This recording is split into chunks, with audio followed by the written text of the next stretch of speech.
Hello, hello, hello. Good Hi. afternoon or good evening. It's evening. I don't know. I've had a It's very 8 long p.m. day. It's been a very long day. So Yeah. I'm just happy my kids are sleeping because I will not be distracted. So, good evening, everyone. This is our last live discussion of 2025. hmm So, if you have been with us the whole year of 2025, thank you so much for being with us hmm and coming along our journey. And we hope that you continue on with us in 2026. hmm So, as sad as it is that it's our last live discussion of the year, I am pretty grateful for the break because December, as you can imagine, is pretty hectic. And Yeah. it's especially hectic for me this year because I have a lot of company coming. So I'm kind of excited for the break. hmm But speaking of 2026, before we get into our discussion of our November book, which is Jane's Fame. So if you're hmm here for our discussion, we are discussing Jane's Fame, How Jane Austen Conquered the World by Claire Harman. Um, let's talk first about 2026. So for 2026, we do have a theme, and I'm going to let Laura talk about that.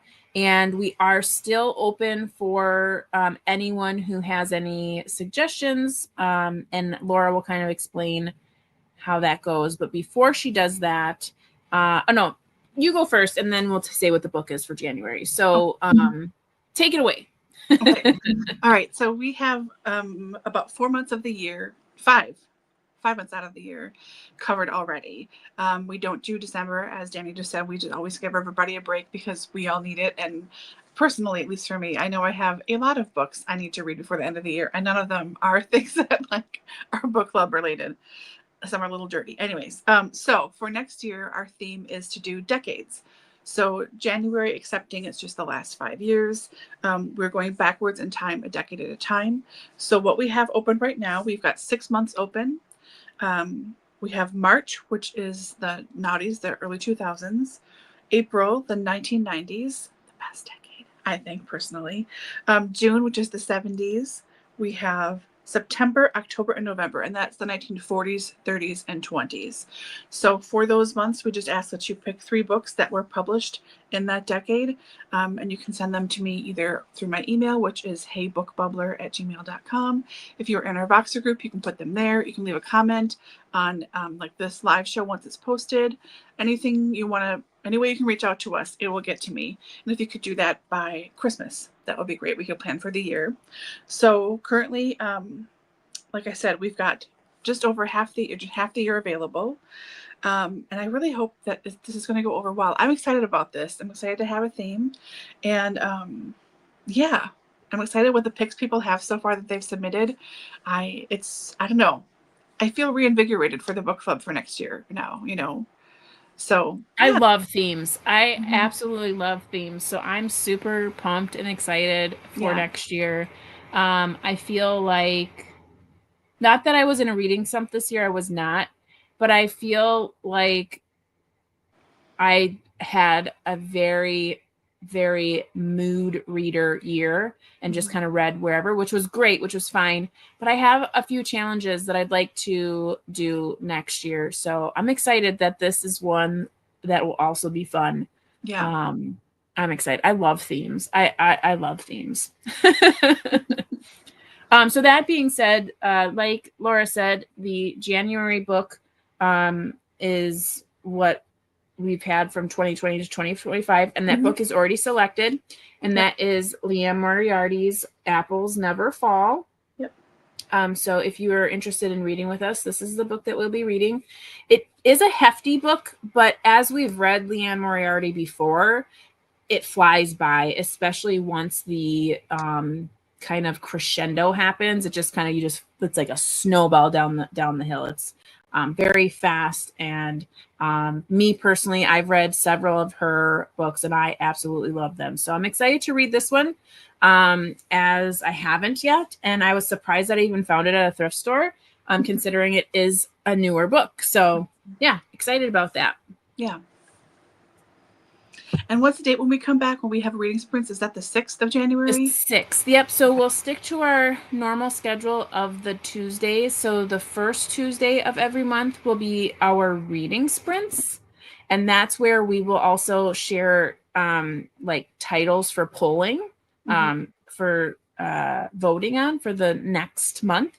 And then our live discussion will always be on the last Tuesday of the month. So it's like we have live streams 2 weeks in a row, but it's the last Tuesday and the first Tuesday and the last Tuesday. Yeah. So and it's always at 8 p.m. So if you're ever wondering, it's always first and last. So yeah. So the 6th is the first Tuesday of January. If there's like holidays that fall in there somewhere, we would let you know if we change it, but otherwise first and last. So looks like Andy is here. Hello, speed reader. Yep. Reader extraordinaire. By the skin of your teeth. That's okay though. It just means that you'll remember more of it maybe. Anywho, okay. So we are going to dive into tonight's book discussion. And again, that is Jane's Fame, How Jane Austen Conquered the World by Claire Harman. This is a nonfiction book, obviously. And from just the cover, what kind of read were you expecting? Narrative nonfiction. Yeah. Yeah, me too. Yeah. And it's not. No. I think right out of the gate, my expectation was completely disheveled because I was like very surprised that I was reading pretty much a textbook is what it felt like. And not that textbooks are bad. Oh, but certainly not. But oh my goodness, it was very hard for me to get into this. I am so happy that I created a schedule for me and made myself read a chapter until I was done because it was oh wow. It was oh wow. So as per usual with our discussions, if we were to rate it, and I know it's hard with nonfiction, rating a nonfiction, but let's see what we can do here. What was your rating of the book? 1 out of 5, 5 being amazing. I rated it a 2.5, rounding up to a 3. It was a huge bummer not having a narrative nonfiction and it being so dry. I think the first 2 chapters were the worst to get through by far. It's so many names, and Jane is in there, but it's all everybody around her pretty much. So that was a really hard thing to start being like, oh my god. But I have to say, I think it got easier to read as it went on. I did find some things interesting. A lot of stuff I didn't really care about. It didn't bother me. But really, this is a book for scholars and people who really are into Jane's actual life and who have already read things about her and are familiar with names of her brothers and then her nieces and nephews and some of the names of where she lived and things.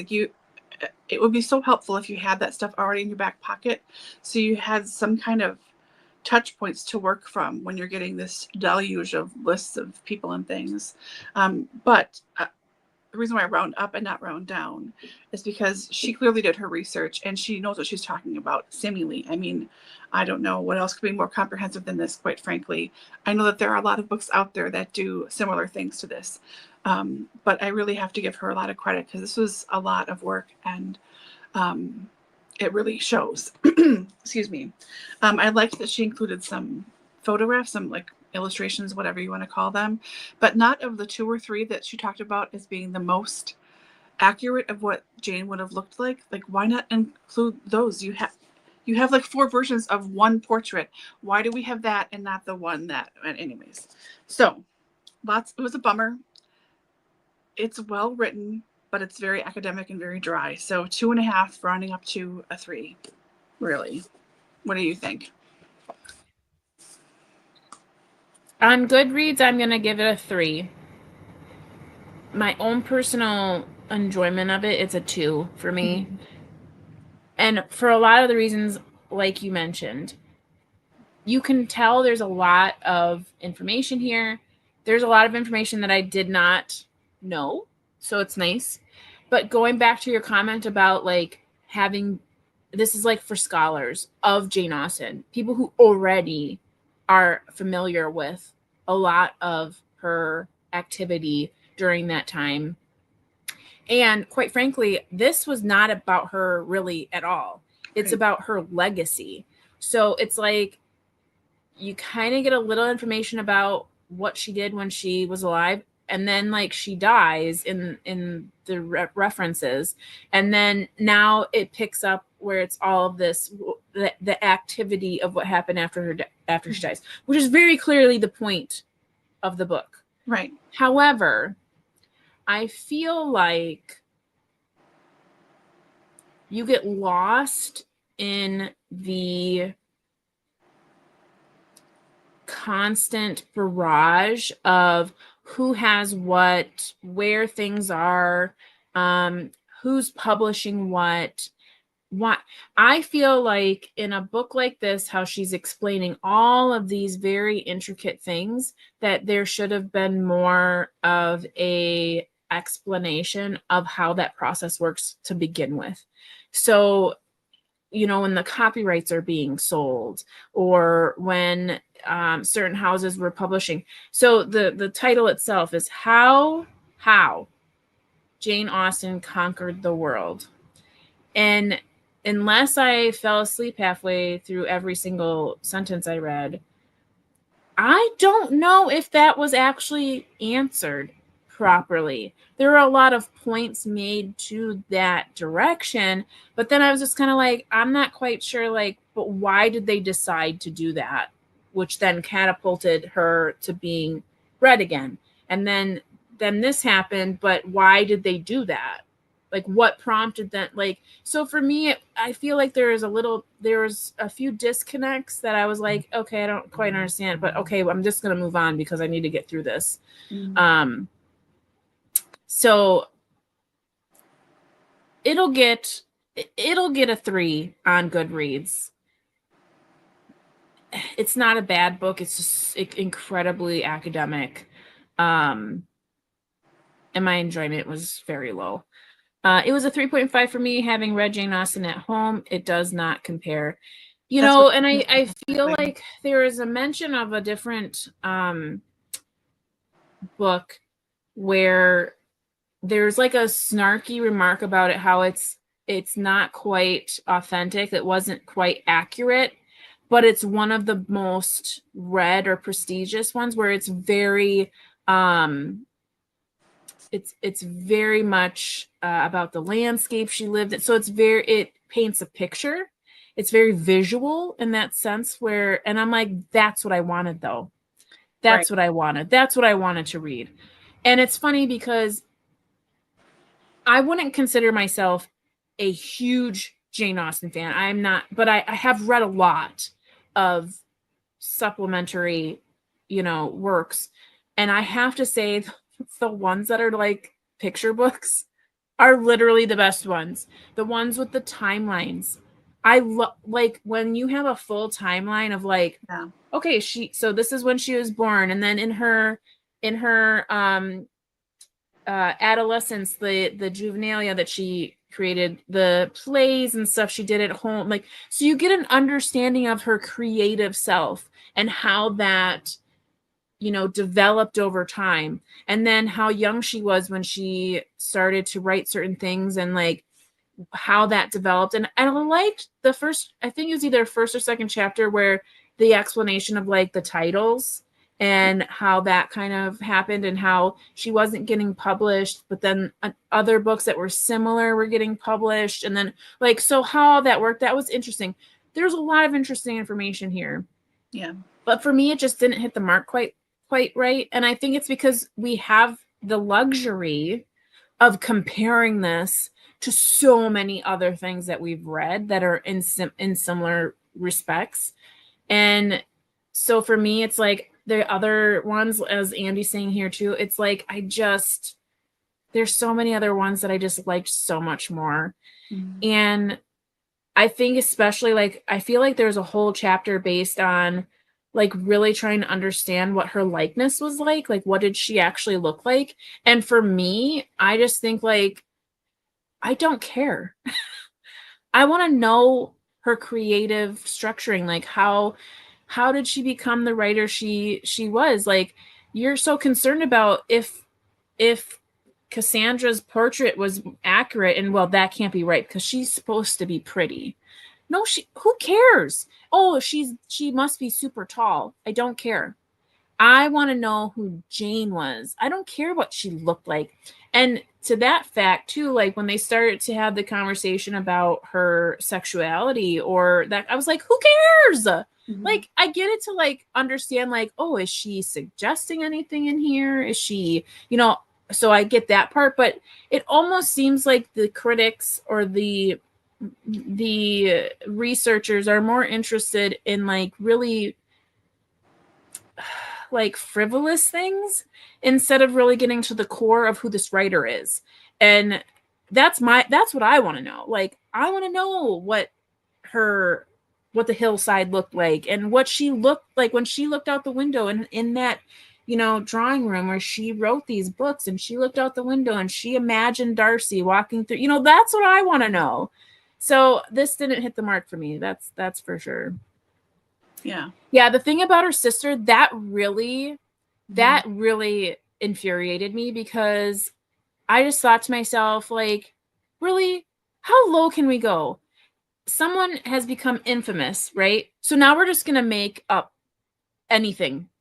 We're just gonna go to any corner and be like, yeah, maybe she was this. First of all, it doesn't matter. Mm-hmm. And second of all, like, how dare you?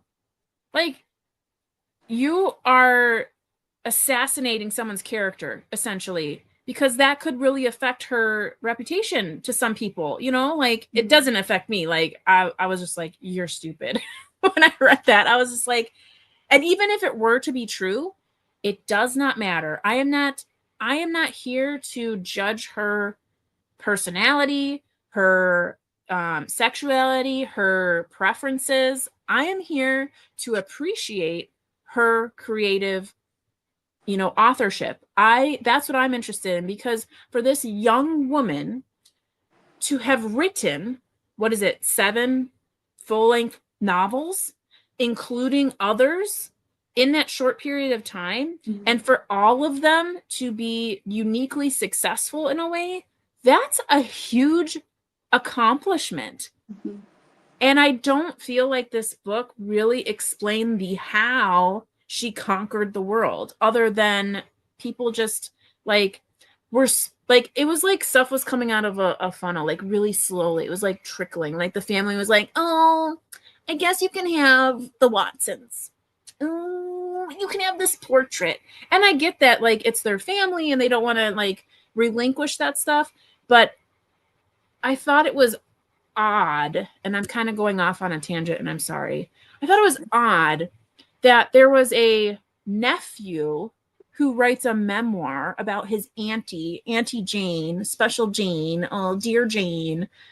But Cassandra, who is her closest confidant, had more material than anyone else combined, never did anything.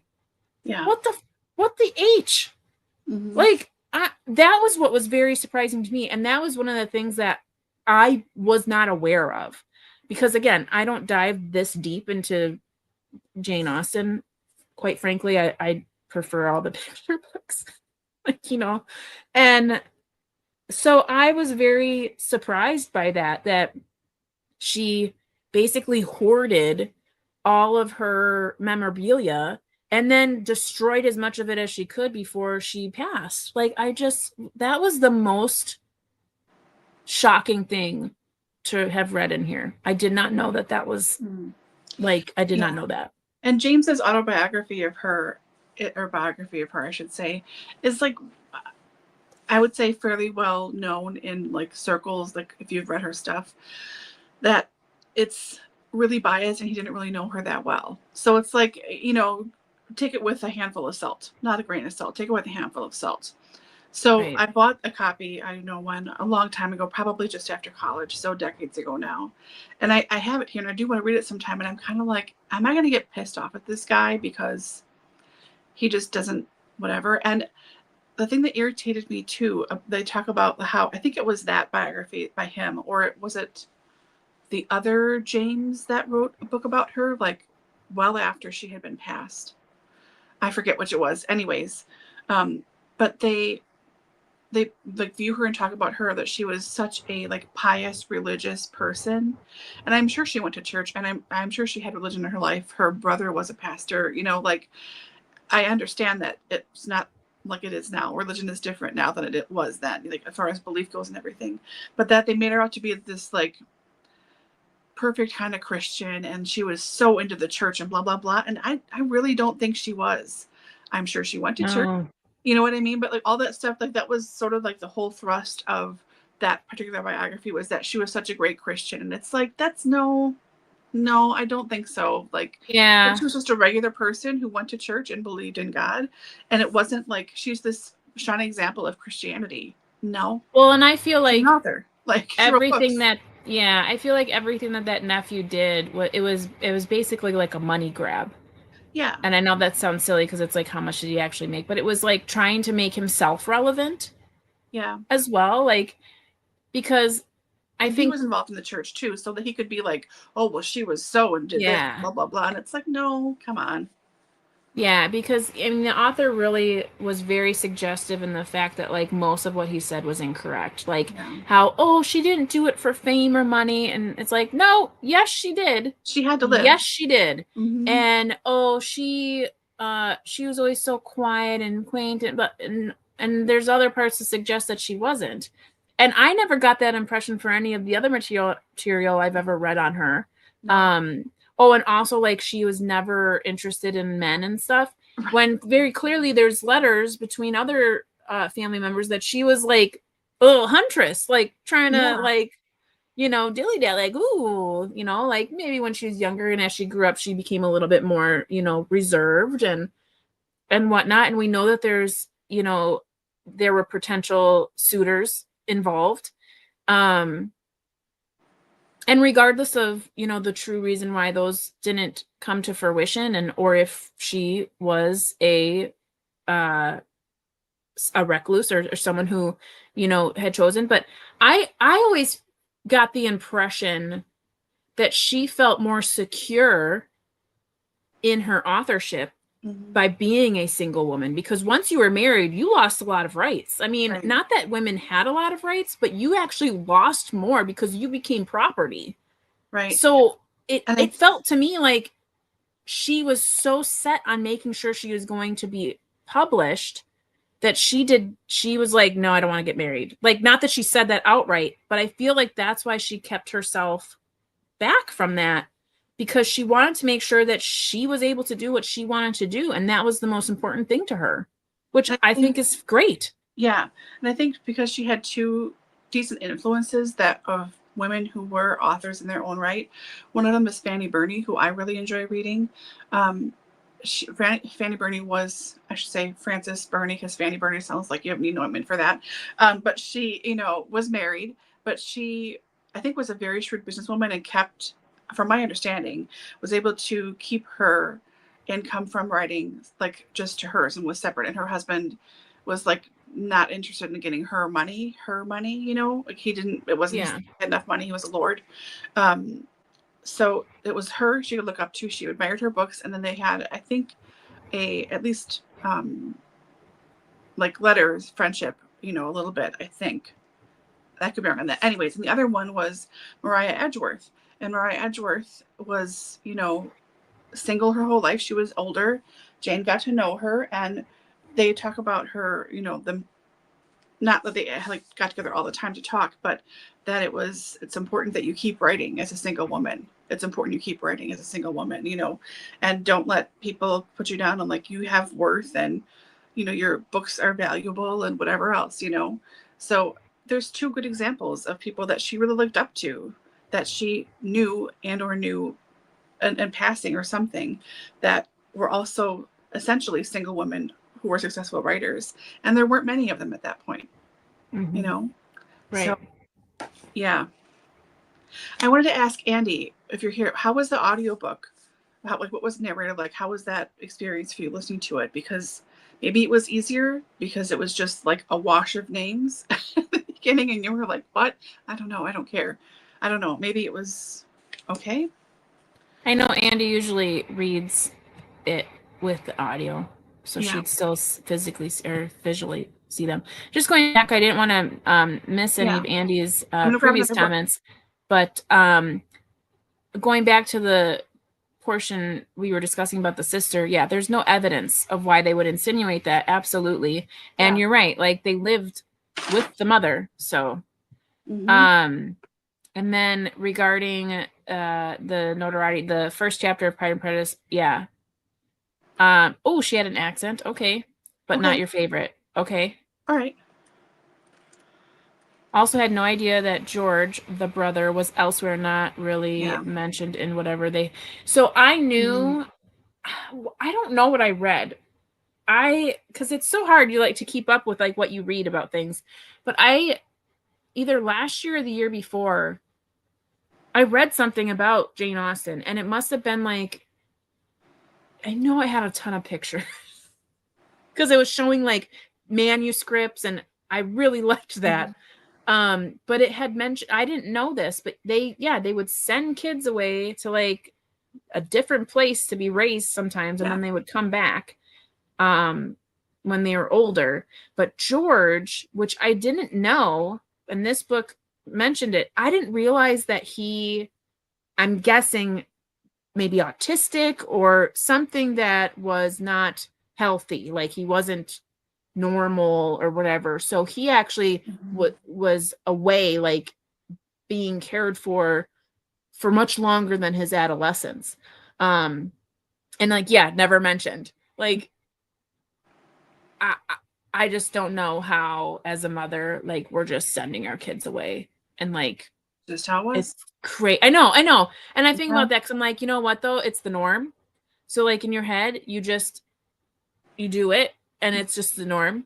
But like I just no. I want to send them away during the day sometimes. Yeah. Like, go away from me, but not permanently. So, but yeah, no, I did find that interesting as well, Andy. Did you have something before we move on? Yeah. Okay. So this has nothing to do with anything really, but I think this would have been maybe a better choice to pick. I've only flipped through this book, and I could grab it because I have like 3 shelves of Jane Austen stuff in the guest bedroom, and I've taken it all down because I need more space for the books I'm actively trying to read. No offense to Jane and all the crap I have. But this one I've looked at for a long time. So it's called The World of Jane Austen, photographs by Stephen Colliver, and the author of the book is Nigel Nicholson. So here's the cover. Sorry for the glare. Huge color, thing. And this is full of pictures of everything around the place, like where they lived, the houses, what things This is were the like. one that was mentioned in the book, correct? No. I think, was there one that was mentioned that they went around and took pictures? There are several like this. Okay, so Jane's Fame was published in 2009. So it was being researched in like 2006, 7, 8 probably. And this was published in, actually maybe it is. I don't know. 1991 was the first thing, and it was only published in the UK. I don't think it was published here in the States at all. But I don't think it was this book. I think there are several other ones that have done similar things before too. But because this is a reprint of the 91 thing. But this would have been way more interesting. What is that guy's name? Nigel Nicholson, Nicolson. And actually, I just looked over the page with the portrait of Jane from the back that Cassandra did that was supposed to be so great. It's in this book. Here it is. Am I in frame here? Is that in frame? That's it. That's pretty. Yeah. Yeah, I didn't know why there was such a huge deal about Cassandra's portrait because I feel like out of the three that they showed in this book, like how they tried to like make her look better, I was like, I Yeah. think Cassandra's is the best one because it's the most like I feel like it captures her emotions of that moment. She looks like irritated and like, she's making me sit here to do this. Yeah. And I feel like that is so like you're capturing someone's like true moment. Like, And then the other ones, not that they're not bad, but it's like you can totally tell they're trying to make her look pretty and soft and angelic almost. make her And face it's like more I like balanced. the original one. I like where her arms are crossed and she's just like, my sister is so annoying. Yeah. And someone who can write Emma, just Emma as a character who is so much like her. And we know that that was Jane's favorite character was Emma. She loved that book the most from everything I have read that she has said that I've seen. Like, so someone who essentially was Emma, like she had personality. She made fun of people. She talked badly about them. She gossiped. Like she was a regular human being. She wasn't this perfect Christian. She wasn't this perfect thing who only lived to do this thing. No, she was a woman, like just a person, you know?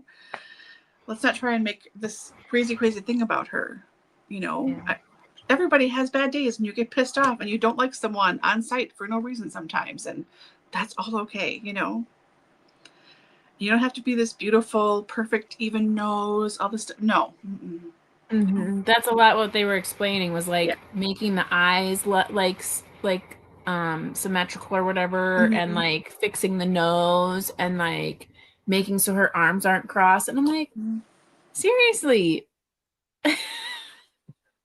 Anywho, so we've kind of discussed some of these in our questions, but what did you think about Harman's writing style? Is it engaging, too academic, just right for the topic? I think we've kind of talked about that. It's definitely too academic. Engaging. There were some moments where things that really were of interest to me were engaging. But past that, it was very hard. Like, oddly enough, I did not use a bookmark while I was reading this. So I'd be like, remember the page. And then I would go and I'd be like, I don't even know if I've read this. And then I'd be reading and I'd be like reading 3 pages in from where I had thought I'd stopped. And also I'm like, wait a minute, I've read this before. So literally, I was rereading stuff and not realizing that I had already read it. So that's how bad I was not like comprehending this book because it was so dry. Did Harman change your view of Austen as a writer or as a historical figure? Nope. You? Yeah. No. No, I mean, I know more about how the publishing world works now, and then that was semi-interesting, but because it wasn't told linearly, it was hard to really make sense of it. So I got little blips and bobs, but I couldn't put it in a lineup altogether. I wanted a timeline so bad. Yeah, I wanted a family tree. Because that's the other thing too. I wanted a family tree because she kept talking about like great, great, great, great, great grandson, great, great, great, great, great nephew, great, great, great. Like, give me a timeline. Give me a family tree. And there are a I'm lot not of James and whatever. Jordan. Yeah, a lot of the names are Some random family member who thinks they have authority over some past famous relative when they're not even like remote, like you are so far removed from her bloodline. Like it's just whatever. It's just trying to have ownership over someone else. It's annoying, but anyway. Yeah, there were a lot of dropped in facts that were interesting, but lots of too much. Yes, absolutely the spot little on. things caught you by surprise. You're like reading. Oh, that was interesting. What was that again? You reread that like 2 sentences. Oh, that was cool. And then just blah, blah, blah, blah, blah, blah, blah, you know. Yeah.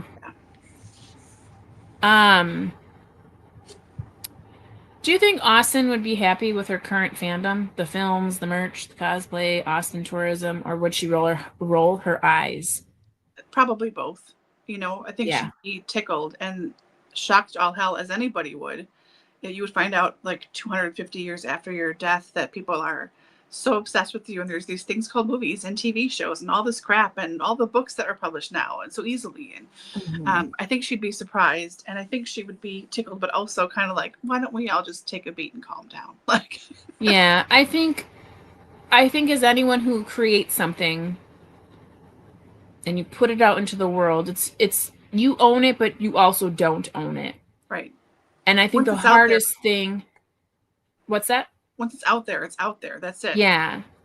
So I think it would be hard for anyone as a creator to see the multiple interpretations that people have taken on throughout time on what she meant by certain things or what her life was like. Like, I feel like there's so many people in the conversation that the trueness is very muddled and the perceptions are very muddled because everyone wants to be right and everyone wants to have their say and their authority in the subject. And from what my understanding is of reading this is there's not a lot to go on. So for people to have such authority and such like determination that they know, it's like, but do you? And I understand that a lot of the understanding comes from interpretation. We have to take what we have and make our own assumptions. But I feel like there's so many people. It's like too many hands in the cookie jar. And it's just going to continue until no one's talking about her anymore, which I don't feel like is going to happen anytime soon, because it's like every generation we have a new insurgence of worshipers, so to speak. Whether that be movies and that gets everything kicked off again, it seems to be. Yeah. Exactly. And I think that's really the point of, and I feel like she kind of missed explaining it, but it's like every generation, someone who is a fan decides, okay, we've got to keep this going, and this is how we're going to do it. So the film adaptations, then one person does it. Oh, let's everyone do it. And then that, keeps it. Because I feel like in the 90s, when everyone was doing those adaptations, the miniseries and Ang Lee's version, and like it just exploded. And since then, it's like I feel like that's the biggest it's ever gotten. And I was surprised. It seemed like it wasn't really having any momentum until like the critics, the reviewers were kind of like poo-pooing, and other people were like, hey, no. We don't poo-poo Jane Austen. And then that's when it got traction again, So I don't know. I feel like she would be happy, but at the same time, she'd be like, y'all need to like take a break because you're wrong. Yeah. And because there is so much of it, and she has spread globally. I mean, she's well read, I think, on every continent, maybe not Antarctica, but like she's well read everywhere and well regarded. Everybody knows who she is. That's incredibly impressive. That can't be said for most people that exist, So for this person who lived a quiet life in the country in England a couple of 100 years ago, that's really pretty amazing. I don't know. I think it is amazing. I wish that this book did more of I wish this book did more of what it said it was going to do. And it wasn't. Not that I don't appreciate her inclusion of all of the details possible, but could some of this have been footnotes potentially, or maybe you could have picked slightly different ways to frame each chapter. So it would be like focus on, say, like these 50 years, or like this particular decade, like 1995, when like 94, 95, 96, 97, when they were doing all the big 90s hits and everything, when everything was coming out. If you focused on like that time frame, I think that would have been more helpful than to just kind of sprinkle everything sort of a loose progression, but then there's all these little jump backs and callbacks and throwbacks to things you're supposed to remember, which you don't because it's all just gobbledygook at some point. But it didn't really, the themes didn't hold, I don't think, for most of the chapters. And I just think yeah, it's such a bummer. I hate talking badly about this book. And it's not a bad book, but it's just not accessible for most people. Yeah. Not, which is really a bummer because it looks and was sold as just a regular old biography, like looks normal, you know, nothing crazy academic about it. I don't like the covers, you know, but that's my own personal opinion. It really missed the mark, and there should have been like hardcover only, maybe a deckled edging, so it looked more like what the inside actually is, and less a casual biography, you know? Yeah. I don't know. Well, and I think it's like mentioned like it's like a cozy. It's not nothing about this is cozy. No. This is make sure you are fully awake as you read. Have caffeine. Yeah. Like taking and narrative bounce. What was narrative about? No. Okay. No. Not reading. Just taking notes, honestly. Yeah. Did this make you want to reread anything? It made me want to read Mansfield Park for the first time. I've never read it before. And I really liked the movie that came out in 97. I thought that was a great adaptation. I liked the way that Frances What's-Her-Face portrayed Fanny. I really thought she did a great job. I mean, so maybe want to read that book for the first time. But that's really it, pretty much. How about you? So before I answer that question, so that's one thing I did find interesting is, so my favorite of the ones that I've read, because I've read everything but Mansfield Park and Northanger Abbey. So and what is it? How do you say it? Sanditon? Sanditon, yeah. Yeah, I haven't read that, and I haven't read the Watsons, but I consider of the main novels, I've read the main 4. And I didn't realize that is the main 4. And then Mansfield Park and Northanger Abbey, kind of like the last 2 that kind of trailed at the end and after her death. Yeah, now, she's known for having the 6 books and then Ephemera. So, yeah. Right. So, and I did not know. I always thought that Pride and Prejudice was the golden ticket. I thought that was always the gem. I did not realize that it was Emma, because it's mentioned in here several times that Emma was the best-selling one. Emma was the one that everyone enjoyed. That one was the best, the one that was more universally enjoyed. And that's my favorite one. And I was like, oh, okay. Well, that makes sense for me, I guess. Because for a while, I had not read Emma. And I was like, I like Pride and Prejudice. And I loved Sense and Sensibility. Sense and Sensibility was my favorite of the 2 that I had read. And then I read Emma, and I was like, oh my gosh, I love Emma. Which is funny because Clueless was my favorite movie forever. And then I found out much later that it was an adaptation of Emma. And I was like, oh, I did not know that. So when I finally read Emma, I was like, oh my gosh, this just made Clueless so much better. Like, I love that movie. It's just, I love it. I mean, Paul Rudd in that movie is just like golden. Anywho, so it's funny that the last 2 that I have to read are the last 2 that are published, and I guess the lesser known. But from my understanding of people who have reviewed them in our circles, I feel like there's a lot of like positive feedback on those 2. So I feel bad that I haven't gotten to them yet, you know? So if anything, to answer this question, not necessarily to reread, because I mean, I will. I mean, you always end up rereading an Austen, right? But I feel like my priority is to read those 2, and I have them. I just haven't gotten around to it yet. And I feel like one of them is going to be next. So who knows? Maybe we should read Mansfield together. I'm terrible at group reads for that kind of stuff, so don't count me in for that. I won't do it. I'll say I'll do it, and I won't do it.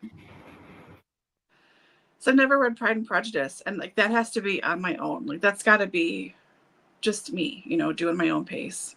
So, yeah. Annie says she only has one Jane Austen shelf. This book is not a keeper, though. I know. I won't be keeping mine either. Not only because it just wasn't for me, but my son also kept getting to it. So there's like a rip in the cover here. It's all crinkled down here. So I'm like, well, that's going into my little free little library. Recently watched Miss Austen. It was really good. Is that the newest one with Keely Haw Smith? I mean, July every year. Yeah. Because I haven't Jane Austen July. I know, that's the thing too. There have been, since this was published, especially in 2009, there have been so many different documentaries and programs and things, not only about Jane and her life in different places, but getting really detailed about, there's one that's been out for quite a long time. Maybe it was out about the time this book was published, but all about like a ball on Jane Austen's time. And they take actors and they reenact everything in a period house, only candelabra lighting. Everyone's in period costume. They know period dances. And as this is happening, they have scholars on the side, like it's a sporting event almost, talking to them about like why this is important, why what's happening now. This is how the transition would go. This is where she would have been standing if she was unmarried, blah, blah, blah. That's interesting. I've watched that probably 4 or 5 times. It's fascinating to me. There's so much out there now with documentaries and stuff, especially just about Jane and her stuff.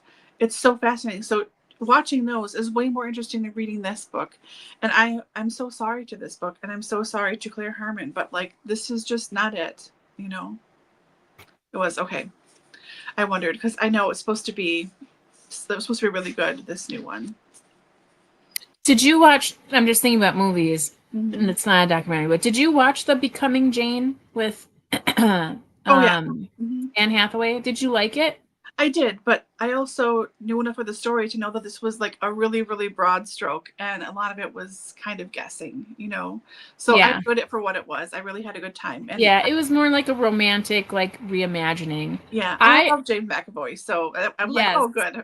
Yes, that was like the only reason why I watched it. I was like, because I'm not like a huge fan of Anne Hathaway, but I feel like her likeness it totally fit. Like it totally fit. And then James McAvoy, I was like, I guess I'll watch it. I actually own it. So I don't know if you want to read this question. Sure. Okay. Oh, I hate him too. I hate him. Like 2 or 3 years ago, I went through all my books and gave them all to Dani because Dani was buying them. And I was like, please take these. Why did I even buy them? Do you want this book? It has deckled edges. I'm like, well, why'd you buy it? Because it was the only copy I had. Yeah. Or I got it off a library thing and they didn't say it had deckled edges. Look at this. Okay, calm down. Yeah. Hate it. There's no other way for me to read this. And I own the trilogy, so I have to read it this way. Yeah, so it's like a purposely cut unevenly, like in chunks, fancy way to edge books. I love deckled edges, by the way. I find it very unreadable because as I'm a person, I realized after having read deckled edges for a while, I'm someone who does this when I'm like does this when I read, and it's like it's like 3 big chunks, and it irritates the crap out of me. I just don't like it. I think it looks unfinished, and I know that it's supposed to be this way, but yeah. I don't know what the purpose is other than to irritate me personally, which I know it not is. But yeah, I can't stand them. Yeah, I don't like French flaps either, and this is French flaps as well. Yeah, I was going to say, not only is that deckled edges, but it's French flap. Mm-hmm. Both of which you double whammy for me. No.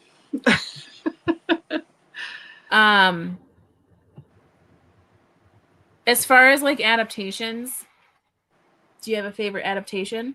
Of course I do. How long do you want to talk about this? No. My favorite movie of all time, regardless of genre or anything else, is 1995 Sense and Sensibility with Emma Thompson and Kate Winslet. That's my favorite movie. Like if I'm sick, if I'm having a bad day, I put it on. My mom has teased me for years because I bought copies of the DVDs for her to have at her house. I had one in my bedroom. I have one in the living room. I had one somewhere else. Thank you for backing me up. But I have copies everywhere because if I was sick somewhere, I wanted to be able to watch it. So that is my movie, just my favorite movie forever. My favorite Emma adaptation is the one with Gwyneth Paltrow. The Mansfield, like I said, the one with Frances What's-Her-Face and Johnny Lee Miller. I loved that one. I thought that was really great. Pride and Prejudice, I think they're all good. The only one I don't like is from the 40s, just because everything is so inaccurate with all the dresses and everything. It's so over the top and ridiculous. It's obviously just the costuming, but that I don't like to watch. But any adaptation of Pride, I enjoy. I mean, yeah, I just kind of like everything, but Sense is my favorite movie of all time. How about you? What do you think? And what does everybody else think? Andy, do you have a favorite? Stargazer? You? Anybody? Yeah, my top two are the miniseries and the Sense and Sensibility. Mm-hmm.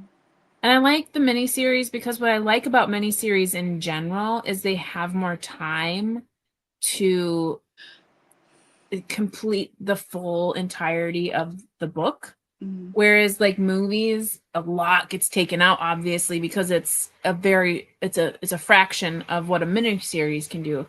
That's why, and not that this is an Austen book, that's why I like North and South, because it's like it was great. So good because it's long and it's like everything's in there, and I thought that was a really good job too, but I digress. So I really like the miniseries. However, for an adaptation, Sense and Sensibility did a really good job of getting a lot in there. And I think Ang Lee does that in general.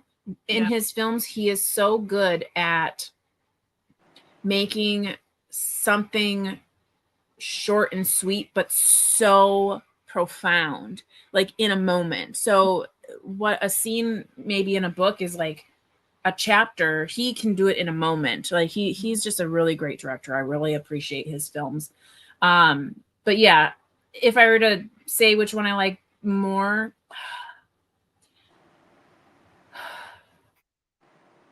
I would have to say I probably like Sense and Sensibility more, just because I like more of the actors in Sense and Sensibility than I like in the miniseries. Like in the miniseries, it's like Colin Firth, right? And the guy who plays the toady guy, what's his name? Mr. Collins. Mr. Collins. I don't know why. Every time he comes on screen, I laugh and laugh and laugh because he's such a toad. I know. Whenever I see him pop up on other stuff, I'm always like, "Oh, Mr. Collins." Every time I see the meme with the potatoes, I'm just like, "Oh, you little toad." But I think for me, the Alan Rickman in Sense and Sensibility is just, that is my favorite role for him, because it was just perfect. And I don't like Marianne very much. Like, she's not my favorite Austen character.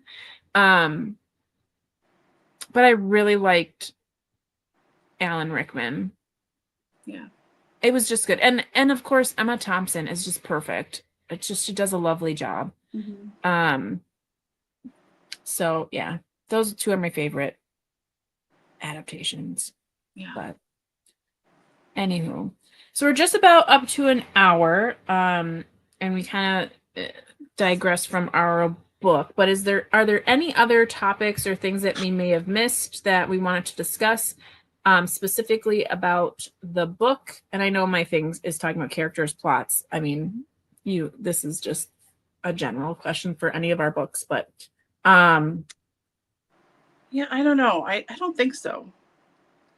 I mean, I finished this a few days ago, and it's just sort of a blur, but it was a blur when I was reading it too. So I don't know. Oh, there was a few things that I had dog-eared. I know I even dog-eared this book. That's how much I realized I wasn't going to be keeping it. Yeah. But in the beginning page 22, it talks about these Jane Austen book clubs. I thought that was really interesting. I'd never heard of that before, where people, there'd be one book, but they would pass it around. And that was how, like, in her, like, as a living author, like, that's how she got a lot of notoriety, is like, that's a marketing strategy, essentially. So I thought that was really cool. I was like, wow, that is interesting. It's kind of like the book of the month club ish. Yeah. And then what did I dog ear here? I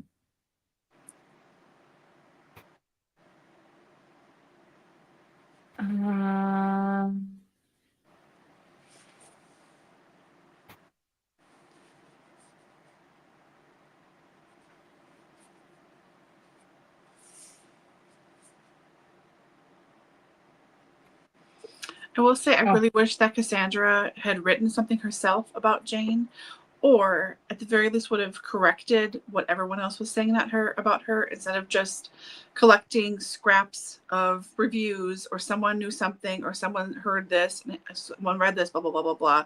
Like, to write her own thing and, like, talk back, not just collect stuff like a dragon collecting coins and gold, you know, like, come on, lady.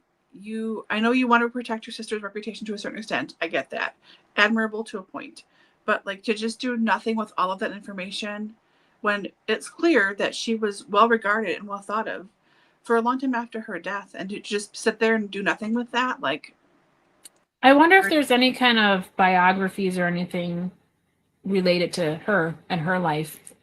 I think there are. I don't. Because it makes me wonder too, did she not do it because she didn't want to take away from the legacy? Did she do it because she didn't think she could do it? Did she do it because she was upset? Like, why didn't she? Because that'd be my number one question of her, is why didn't you do a memoir? Why didn't you do, like, Right. Like, if anyone had the information, it would have been her. And all of the time, I mean, she lived a very long life. Yeah. And all of the time that she lived, she never once thought, like, okay, I think it's time. Right. No, at the end, she just destroyed it all. I'm not quite sure what I found on this page. I'm wondering if it's just the part it's referring to. It's page 162. It's referring to, like, no one wanted wise virgins, whether authors or students, to be too knowing. And I thought that was interesting how, you know, a lot of the criticism regarding things that she wrote in her book, because it was like, oh, well, she was, you know, like you said, pious, or she was so unknowing. So the things that she wrote about, it kind of sounds like she was a little knowing, especially with, I mean, these are love stories. They're romances. And like he says, no one wants a wise virgin. Well, maybe you should read something else then. Especially since the main group of people reading this originally were men. And I think it even said at some point, like, they were so happy with all of the submissive heroines in the story. Like, I thought that was weird. I was like, oh, okay. Like, dude, I mean, I didn't really feel like they were submissive. No. I feel like they were all, like, strong-willed, stubborn, like, not in a bad way, but just, like, I didn't feel like they were submissive, but whatever. No. That's my interpretation. But that's also how men wanted to see women then.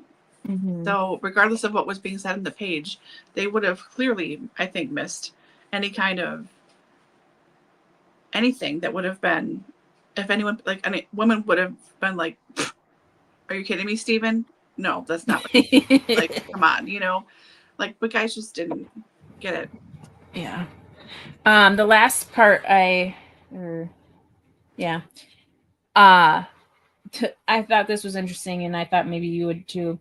But the portion is on 201, but it's talking about how like silhouette romances, they had done like a formula basically on what women wanted in their romance novels, and it was like Yeah, the ideal attributes of a romantic novel were from the age of the heroine to the overall length of the book, and the resulting tip sheet for writers could just as easily be applied to Austen novels. The heroines were always to be young and virginal, the heroes strong and assertive, the plots utterly predictable, and the endings happy. There was to be no violence, blood, or pain, no slang language or obscenity, and no premarital sex. The heroine's age should be between 19 and 27, and she should not be beautiful in the high fashion sense.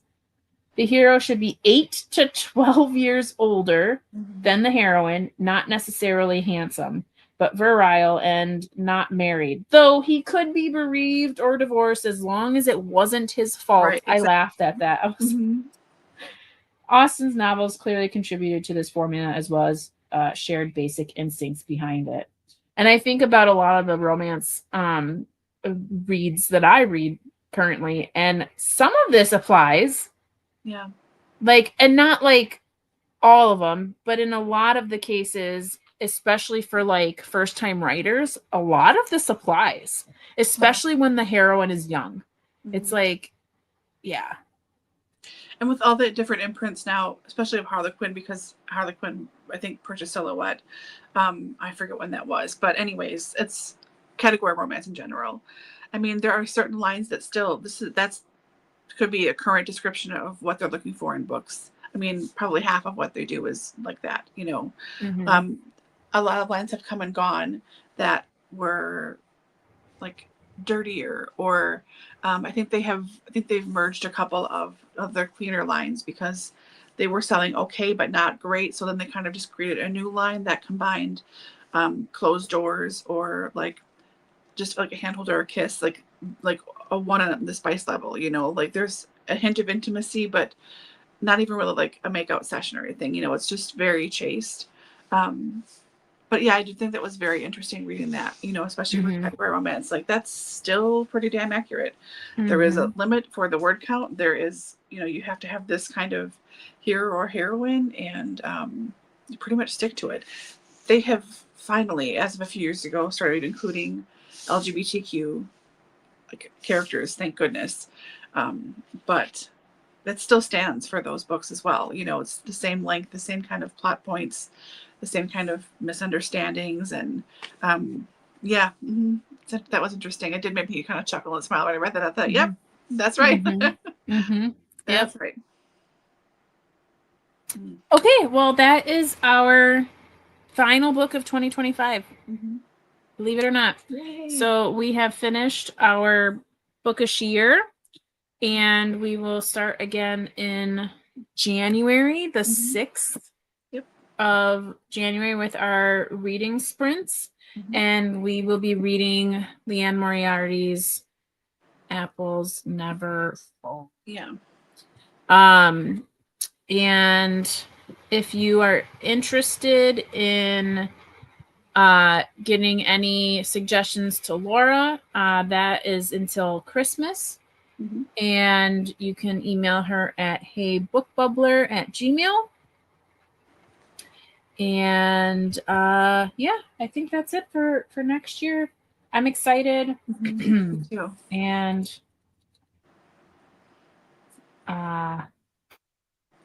trying to figure out what I want to read for my month, because I want to make it sure it's a good one. So yeah, same. I mean, I have an idea what I want to pick, but I don't know if I really will or not. I have time, but still. Okay, well, friends, thank you so much. It's been an hour here, so don't want to keep you too late, but we will see you next year. And until then, we hope you have a wonderful holiday with Thanksgiving coming up in a couple of days. So if you celebrate that holiday, happy Thanksgiving. And then if you celebrate any holidays in the month of December, we wish you a happy holiday. And we will see you in January. Yep. Thanks so much, everyone. Bye. Bye.